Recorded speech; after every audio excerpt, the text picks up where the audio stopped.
नागपूरच्या बजाजनगर परिसरात एकाच दिवशी दोन वेगवेगळ्या घटनांमध्ये 3 अल्पवयीन मुलींवर अत्याचार करण्यात आलाय।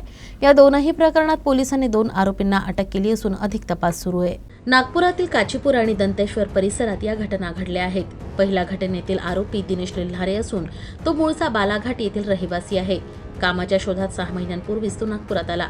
त्याचा गावातलाही मित्र काचीपुरा परिसरात राहायचा आणि त्याच्यासोबतच तो समोसे बनवण्याचं काम करू लागला।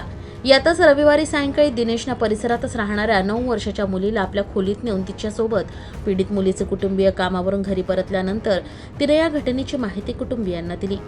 पीडित मुलीचे कुटुंबीय कामावरून घरी परतल्यानंतर तिने या घटनेची माहिती कुटुंबियांना दिली। याचवेळी शेजारी राहणाऱ्या एका 7 वर्षीय मुलीनेही 2 दिवसांपूर्वी आरोपी दिनेश यांना आपल्यावर अशाच प्रकारे बलात्कार केल्याची माहिती दिली। या घटनेनंतर संपूर्ण परिसरात एकच खळबळ उडाली। यानंतर येथील रहिवाशांनी पोलीस ठाण्यात जाऊन त्याच्या विरोधात तक्रार दाखल केली। तक्रार मिळताच पोलिसांनी दिनेशला ताब्यात घेतलं। तर दुसरी घटना दंतेश्वर परिसरातील आहे।